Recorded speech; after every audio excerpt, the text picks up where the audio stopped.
Let's shift gears from the NFC North to the AFC North, and I'll start out with the Pittsburgh Steelers, who frankly I feel are a team that's in a bit of a transitional mode. Big Ben's not the youngest spring chicken anymore. You've got a defense that is aging. They've lost some key players on offense over the past couple of years. This is a team that, to me, just in general, does not have a very good vibe or aura surrounding it, especially if you're thinking that the Steelers are going to be back in a position of contending again in 2013. When you look at them offensively, they're obviously going to hope that their second-round pick, Le'Veon Bell out of Michigan State, is going to take charge and become the feature back that Mendenhall never truly fully was able to become on a consistent basis for them. But you could see very much another running back by committee this year with Le'Veon Bell and guys like Isaac Redman all splitting carries. And you look at them in terms of the passing game, they are without Mike Wallace now.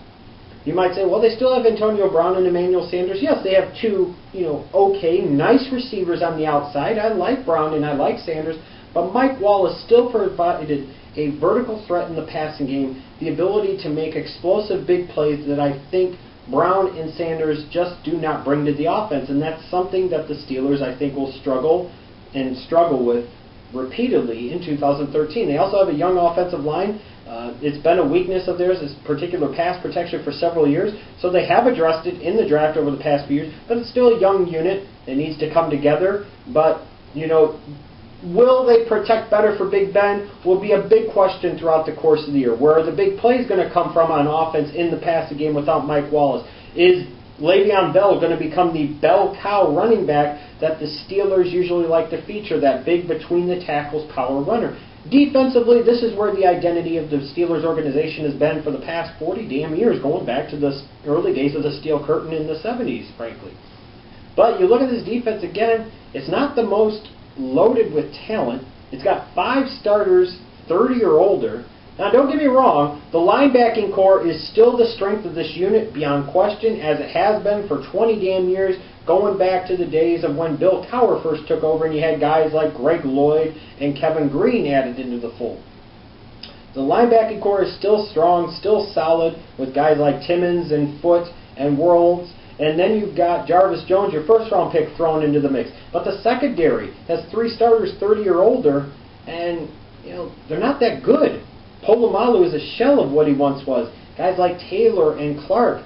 I mean, it's one thing if you had 3 guys in your secondary that are 30 or older starting. If they were all Pro Bowlers and all pros and your secondary was one of the best in the league, that's one thing. But the Steelers, for some reason, have failed to address this position in the draft consistently for numerous years now. And I think, again, in 2013, you're going to see it bear out where at times the Steelers struggle to stop opposing teams' passing games, in particular those teams that are able to spread them out horizontally and then vertically in the passing game.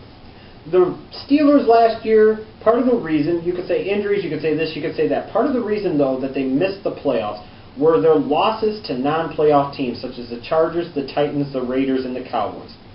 Those are 4 pretty bad losses, 4 losses to non-playoff teams. So if you want to say, how do I know how the Steelers are doing?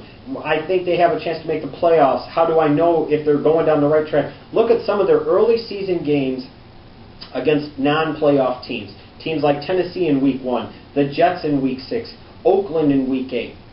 If the Steelers can manage to navigate and beat 2 or all 3 of these teams, then they may very well have a chance to at least be sniffing around in the wild card picture in the AFC most of the year. But if they lose 2 out of these 3 games that I've just mentioned, you can forget about it. It's a wrap. The Steelers are done in 2013. Frankly, I don't think the Steelers team, like I said earlier, has a very good aura, a very good vibe about it. I think this is a team that is in need of a rebuild, and it's going to show this year.